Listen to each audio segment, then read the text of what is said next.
que planteó Graciano fue el cuerpo. Hoy vamos a pensar otra cosa y vamos a pensar el cuerpo. Le Pensar otra decía, cosa es pensar el cuerpo, ¿no? decía hace un instante antes de salir al aire que esta semana justamente pensaba, a raíz de una charla con alguien cercano, digo, cómo es de particular la vida que cuando nos vamos, hasta el cuerpo queda en la tierra, no te llevas nada. Y esto es así.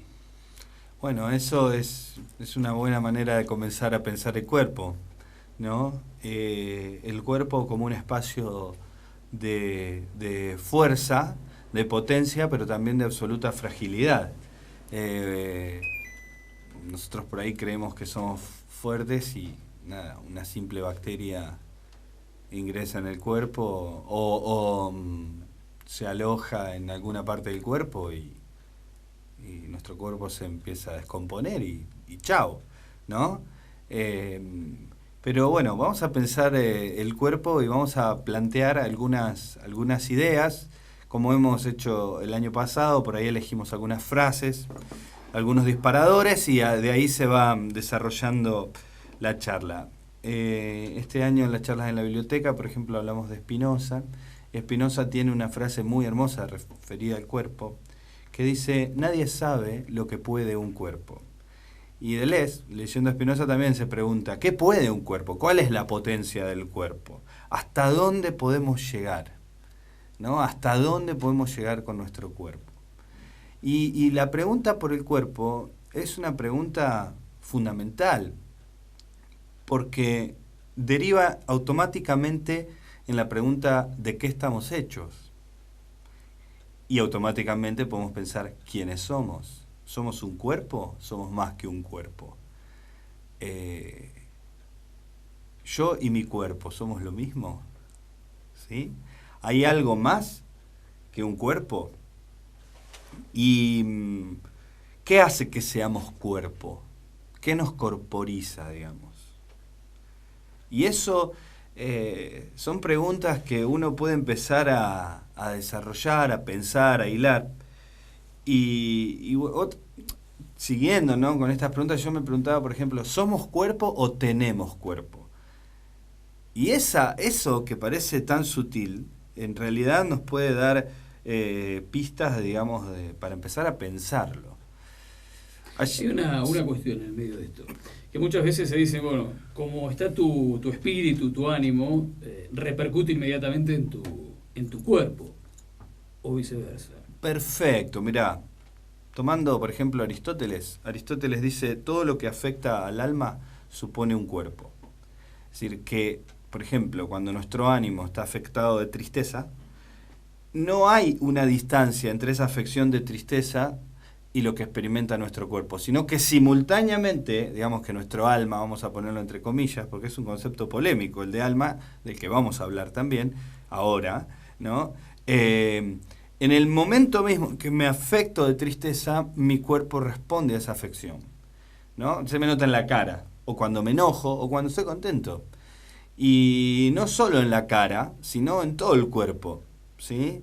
Ayer trabajaba este tema con mis alumnos de la Escuela 1, la Escuela 8, a la que me pidieron que les mande saludos. También, esto es bien de Radio de Pueblo. Mándenos saludos, profesor, porque usted habla en la radio y no nos manda saludos. Hablamos de este tema y una de las alumnas decía el cuerpo expresa lo que calla el alma. Bueno, digo, qué interesante, porque fíjate que vivimos un tiempo donde existen nuevas enfermedades que no existían, enfermedades que son del siglo XXI. Por ejemplo, el estrés. Por ejemplo, las autoinmunes, o la fibromialgia, por ejemplo.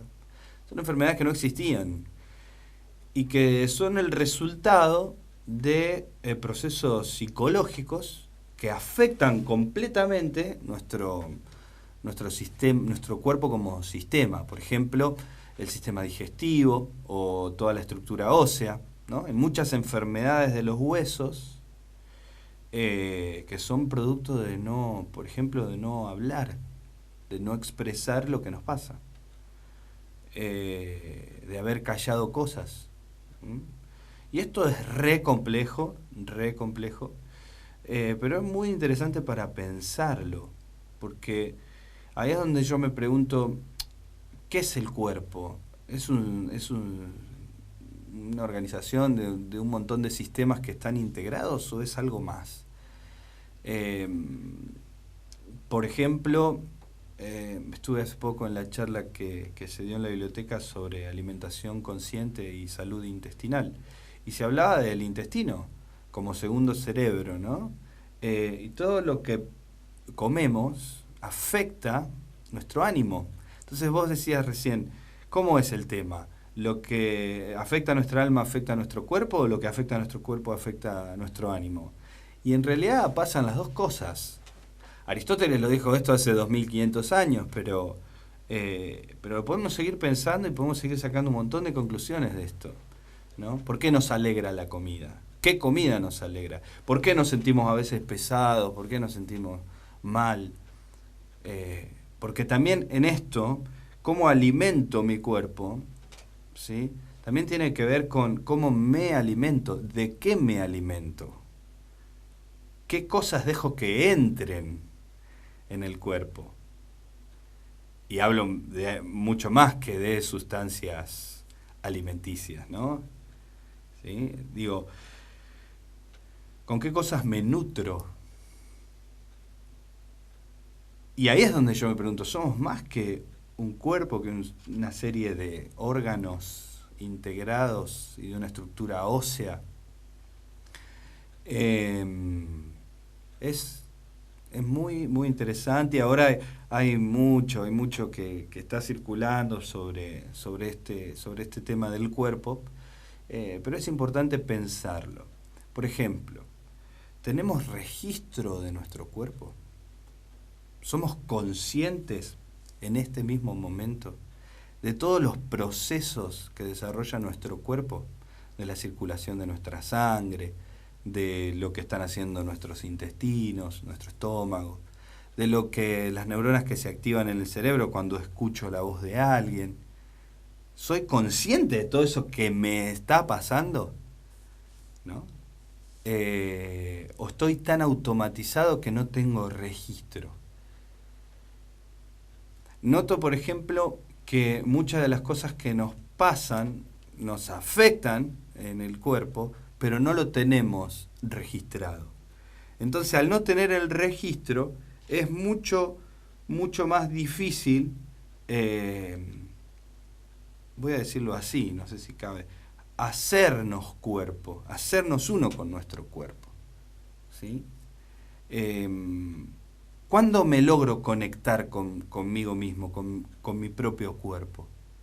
¿Qué nos pasa? ¿Qué nos pasa? Yo noto que vivimos tan acelerados que no tenemos registro de lo que nos pasa, de lo que nos está pasando en nuestro cuerpo. Y ahí me pregunto, por ejemplo, si hay interioridad, si hay interior.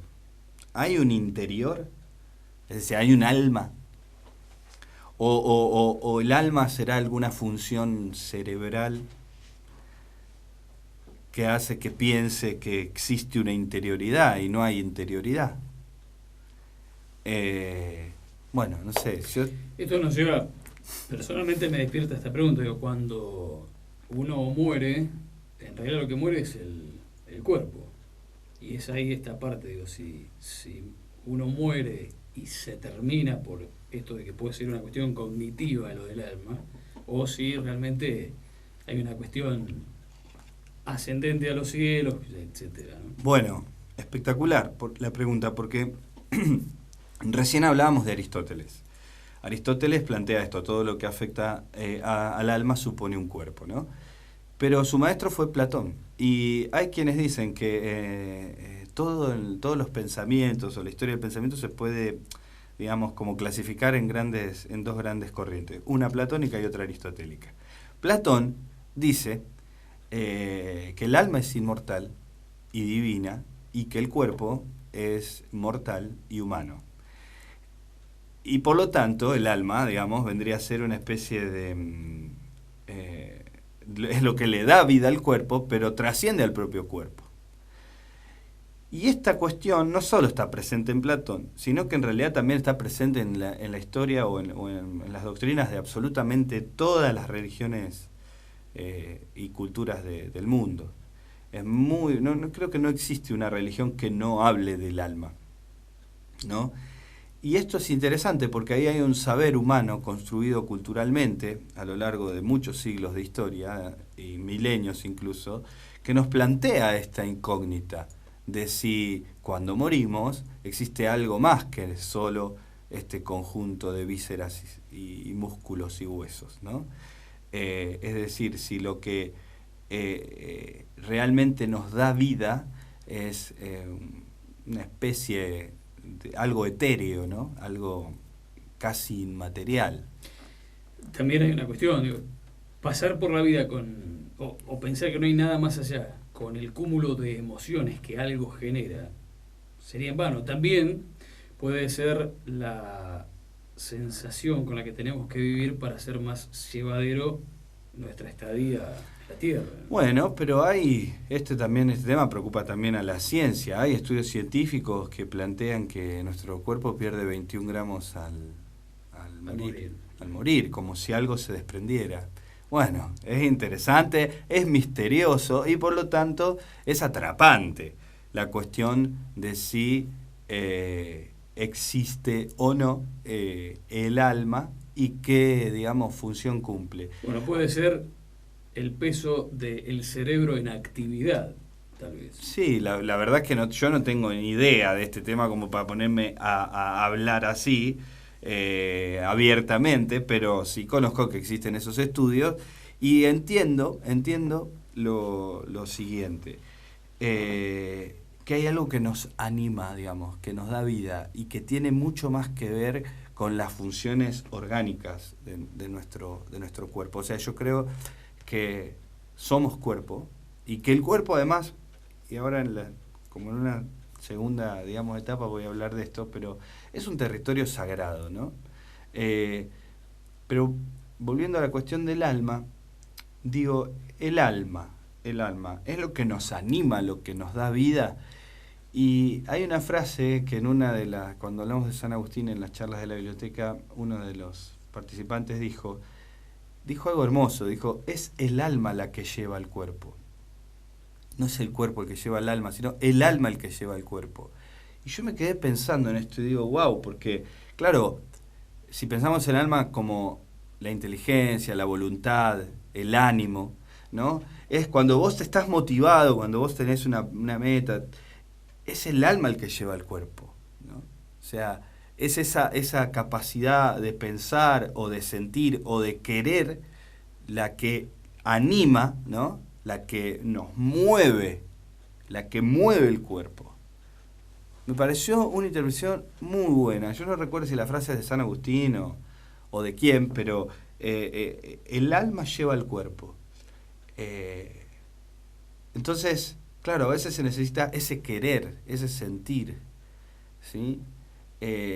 Por eso, mira, ya muchas veces cuando uno escucha a las personas, a mí me pasa, escucho hablar a las personas y a veces solo escucho un sonido, un ruido.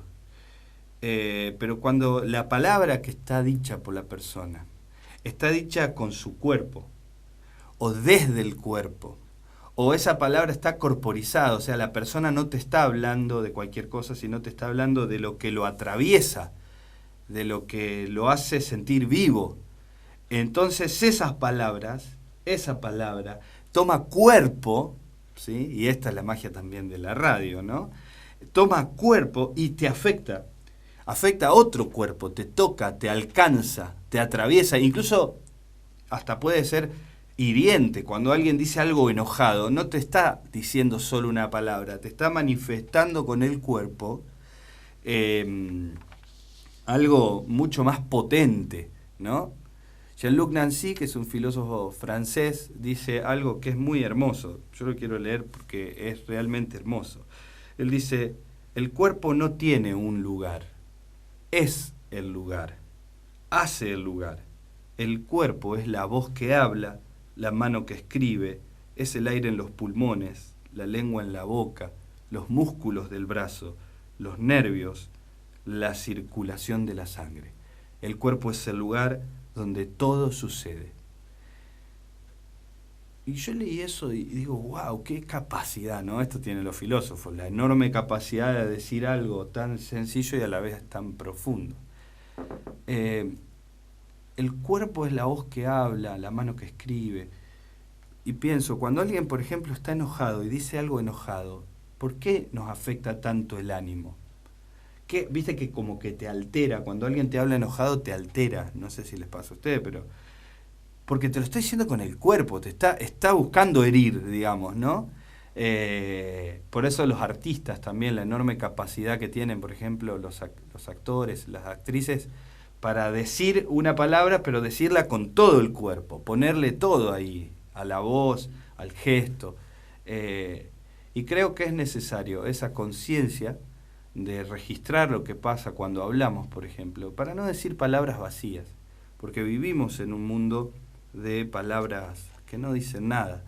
Y entonces empezar a corporizar, a materializar, a hacer cuerpo esas palabras, puede hacer que no hablemos tan de gusto. Estamos muy acostumbrados a hablar de gusto. Y que nuestras palabras tengan peso, el peso que le da la corporización de esas palabras. Hay dos aspectos que son claramente el termómetro o el tester de la salud de nuestro cuerpo, que es el tono de nuestra voz y el brillo de nuestros ojos. Cuando hay resequedad en los ojos, muchas veces, más allá de una cuestión ocular, pero se nota cuando hay felicidad o angustia. Y el tono de la voz, cuando vamos envejeciendo, cuando nos vamos apagando, la voz también va disminuyendo en su potencia. Por eso me fascina esta frase de Jean-Luc Nancy, ¿no? El cuerpo es la voz que habla. ¿Y esa voz, qué pongo cuando pongo esa voz? ¿Es una voz impostada o es mi voz? ¿Sale, resuena, me resuena a mí cuando hablo? ¿Me resuena, me atraviesa, me vibra el cuerpo cuando digo algo? Y cuando uno tiene estas experiencias de que habla y todo tu ser te resuena, te vibra, te empuja a decir lo que querés decir, a decir lo que estás pensando, afectás el cuerpo del otro. Y también pienso el cuerpo, digamos, en estos tiempos donde se ha tomado conciencia de muchas cosas, el cuerpo como un territorio de disputa, de lucha, y también como un territorio sagrado. Esto igual es más viejo que un terreno, ¿no? Porque la cuestión de la sacralidad del cuerpo, uno lo puede encontrar en cualquier ritual religioso, de cualquier religión. O sea, cuando uno busca, por ejemplo, purificarse, santificarse, ¿qué es lo que tiene que hacer? Tiene que santificar o purificar el cuerpo, ¿sí? Y por eso la higiene ha estado tan vinculada a procesos de rituales religiosos desde los principios de los tiempos. Porque el cuerpo es un territorio sagrado. El cuerpo propio y el cuerpo del otro. Yo no puedo hacer con el cuerpo del otro cualquier cosa sin que eso no tenga consecuencias, ¿no? Hay otro filósofo más contemporáneo, digamos, que Aristóteles, que Spinoza, que Platón, que es Foucault, que él dice en el capitalismo industrial y en el capitalismo postindustrial, el sistema social, la organización social, necesita un control social de los cuerpos. Entonces, por eso en la modernidad surgen los sistemas de encierro, de encerrar al cuerpo. Y fíjate qué curioso esto que dice Foucault. Dice, ¿cuáles son las instituciones del encierro? Y todos tienen la misma forma. El hospital, te encierro para curarte. La cárcel, te encierro para que dejes de delinquir. La escuela, te encierro para que aprendas. El manicomio, te encierro porque sos un loco, un peligroso, ¿no? Entonces, la modernidad, ¿qué hizo? Dice Foucault, elaboró todo un dispositivo de control social de los cuerpos. Cual sea el objetivo que quiero alcanzar con el cuerpo social, que ahí también tenemos otra cuestión de lo que corporiza, te tengo que encerrar. ¿No? Muy interesante. En un libro que se llama Vigilar y Castigar, que dice, ¿esto quién lo hace? Lo hacemos todos y no lo hace nadie. Lo hacemos todos y no lo hace nadie. Pero el sistema social se organiza en torno a capturar al cuerpo y a encerrarlo. Por eso la belleza de la danza, por ejemplo, porque es una liberación, una explosión del cuerpo en donde todos los músculos se tensan para expresar algo.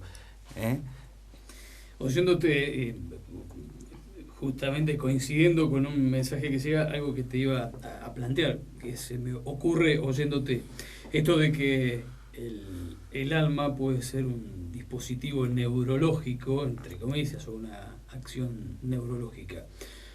Porque cuando se adora a Dios, en realidad se le está rindiendo culto a ese aspecto cerebral que no es ni más ni menos que uno mismo, ¿no? ¡Wow! Alta bomba tirás, ¿no? Interesante, es interesante. Sin duda los procesos religiosos generan una conexión con uno mismo que despiertan nuevas conciencias. El mensaje decía el cuerpo como iglesia también. Como templo, ahí está, el templo. La Biblia, por ejemplo, habla de que el cuerpo es el templo del Espíritu Santo, pero no es la única religión que plantea el cuerpo como algo sagrado. Y digo, si es templo, o sea, ¿qué clase de templo es? Porque hay templos muy cálidos y hay templos muy fríos. Hay templos que no expresan ninguna espiritualidad y hay templos que expresan una espiritualidad. Pero si el cuerpo es el templo, si el cuerpo es lo sagrado, yo no puedo hacer con el otro cualquier cosa. Por eso en estos tiempos donde se habla mucho de la cuestión del abuso, de la violación, yo digo, se ha logrado un nuevo nivel de conciencia. Esto pasó siempre, pero ahora se puede hablar. Y de lo que se puede hablar, se puede pensar. Y digo, cuando somos adultos y ya tenemos conciencia de nosotros mismos, plena, ¿no? Incluso otorgada hasta por la ley, la cuestión de a quién dejo entrar o no en este territorio sagrado que es mi cuerpo, es una cuestión fundamental para pensar el respeto, para pensar la nueva sensibilidad que exige estos tiempos que corren. Porque la sensibilidad del siglo pasado ya no sirve.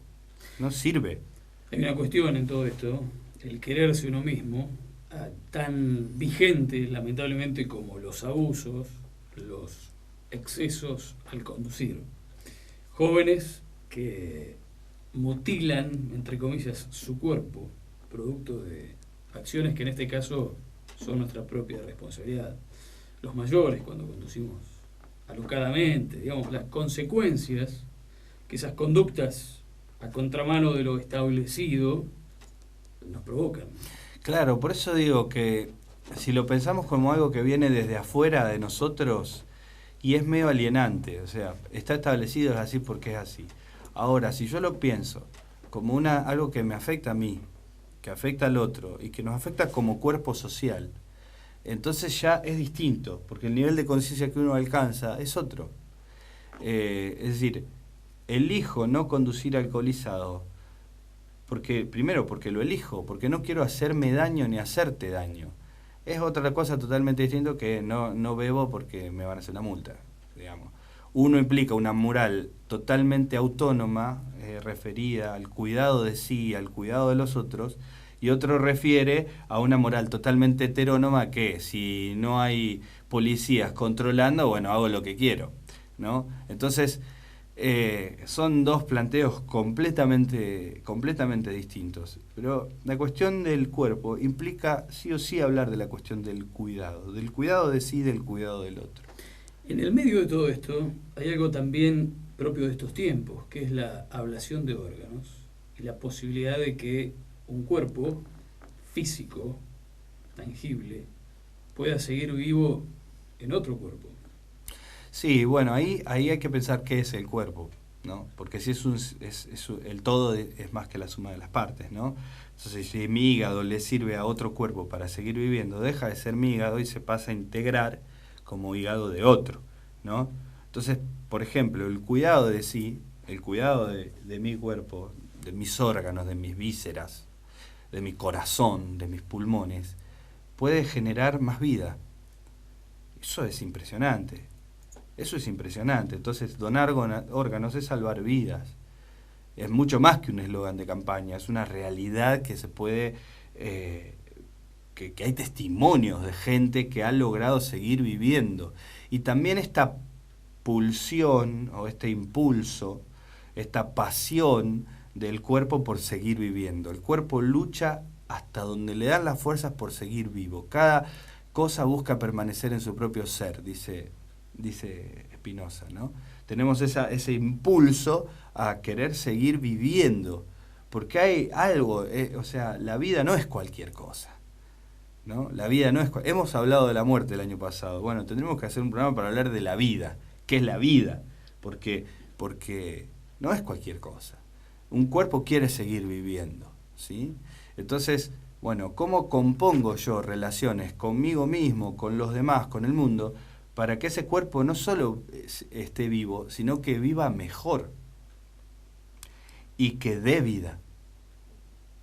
Y que dé vida. ¿Sí? Bueno, la medicina tal como está planteada hoy es, mejorar la calidad de vida de este cuerpo o prolongar la vida de este cuerpo. Claro. La medicina se está cuestionando un montón de criterios que son de siglos anteriores y que responden a una lógica del el encierro para curar, ¿no? Bueno, hace ya rato que la medicina viene hablando de que prevenir es curar, ¿no? Entonces, bueno, sanarme, ¿qué implica? Por ejemplo, como de más, tengo el intestino a la miseria. ¿Qué implica sanarme? Me tomo una pastillita que me alivia el dolor estomacal, intestinal y me estoy sanando, o empiezo a comer mejor. No, bueno, claramente el camino de la prevención, del cuidado, es superior al de la sanidad o la curación entendida como resolver el síntoma. Y esto excede también a la medicina, también tiene que ver con la psicología, por ejemplo. Bueno, hemos derivado este tema del cuerpo para todos lados. En filosofía decimos, no hay problema cuando uno se va por las ramas, siempre y cuando sea en el mismo árbol. Pero es interesante, es muy, muy, muy interesante. Y tengo un amigo también cordobés divino que dice el territorio es el cuerpo. El territorio es el cuerpo. O sea, todas las luchas que hay que dar para todas las transformaciones sociales que soñamos, que hablamos, que siempre queremos, empiezan por el propio cuerpo. Bueno, hay una cuestión. Una célula sola no hace nada. Un montón son el cuerpo. Y socialmente lo mismo. Solos no hacemos nada. Si no nos juntamos, no modificamos. Bueno, ahí está la idea del cuerpo social. Esto es pensado por todos los filósofos de la política. Todos, absolutamente todos, plantean la idea de que la sociedad es como un cuerpo, o es un cuerpo. Pero bueno, pensar otra cosa es pensar el cuerpo, ¿sí? Lo hablamos en términos personales, pero también podríamos derivarlo hacia la cuestión social y política y encontrar que lo que afecta el ánimo afecta el cuerpo también, ¿no? Es decir, cuando el cuerpo social está sufriendo desigualdad, está sufriendo desequilibrio, cuando vemos que hay gente que con este frío duerme en la calle, que la está pasando recontra mal, que se queda sin laburo, el cuerpo social se afecta y nos afecta una tristeza social, ¿no? Y que si perdemos esa capacidad de registrar lo que nos está pasando como cuerpo social, también perdemos sensibilidad y conexión, ¿no? Y eso creo que no está bueno. Me remonto, para ir cerrando, a una frase gráfica de Mafalda que dice: a este mundo le duele Asia. Claro, y sí. Y quizás ese dolor también está mucho más cerca de lo que uno imagina. Hay mucho dolor, hay mucha soledad, hay muchos cuerpos afectados. Y, y hay muchos cuerpos con capacidad para afectar. Sería cuestión de que nos encontremos y veamos si podemos hacer otra cosa.